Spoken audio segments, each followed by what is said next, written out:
لیکن form 45 election commission کی web site پہ اپلوڈ ہی نہیں ہوئے، تو مریم اورنگزیب کی جانب سے کل جھوٹ بولا گیا۔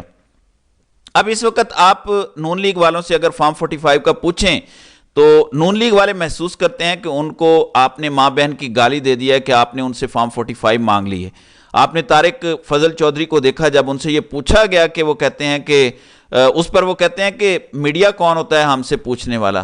طارق فضل چودھری کہتے ہیں کہ الیکشن کمیشن سے پوچھیں، وہی کہتے ہیں کہ میں جیتا ہوا ہوں، اور ان کا چہرہ اترا ہوا تھا اور ان کو یہ بھی نہیں پتا تھا کہ وہ کتنی لیڈ سے جیتے ہیں۔ شکل بتا رہی تھی کہ وہ ہارے ہوئے ہیں اور زبردستی جتوائے گئے ہیں۔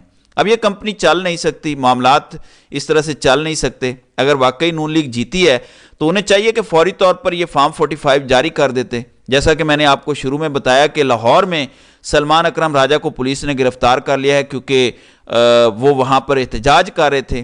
پی ٹی آئی کی راولپنڈی میں بھی بہت بڑی ریلی نکلی ہوئی ہے۔ دیکھیں، جب بھی کوئی پروٹیسٹ کرتے ہیں، اس پروٹیسٹ کا مقصد کیا ہوتا ہے؟ اس پروٹیسٹ کا مقصد یہ ہوتا ہے کہ آپ کسی ایشو کو ہائی لائٹ کرنا چاہ رہے ہوتے ہیں، اس کو کنسرنڈ اتھارٹیز تک پہنچانا چاہ رہے ہوتے ہیں۔ کل رات جو کچھ اسلام آباد کی انتظامیہ نے کیا، انہوں نے پی ٹی آئی کو بہت سرو کیا۔ انہوں نے پریس کلب کے سامنے خندقیں کھود دیں۔ اس سے پی ٹی آئی کو بہت فائدہ ہوا کہ صبح صبح ہی پورے اسلام آباد میں تمام ڈپلومیٹس تک یہ خبر پہنچ گئی، پورے اسلام آباد میں انٹرنیشنل میڈیا تک یہ خبر پہنچ گئی، کیونکہ یہ شہر اقتدار ہے، یہ اسلام آباد ہے۔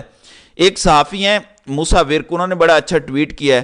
انہوں نے کہا کہ پی ٹی آئی کہاں سے کہاں پہنچ گئی، وہ آرٹیفیشل انٹیلیجنس کے ذریعے کیا کچھ کر رہے ہیں، یہ ویب سائٹس ان کی بلاک کرتے ہیں، وہ لیٹسٹ ٹیکنالوجیز کے استعمال کر کے ایسے پلیٹ فارمز اور ویب سائٹس بنا رہے ہیں جو یہ بلاک کر نہیں سکتے۔ وہ اے آئی کے ذریعے عمران خان کی تقاریر تیار کر رہے ہیں، ویڈیو سپیچز کروا رہے ہیں۔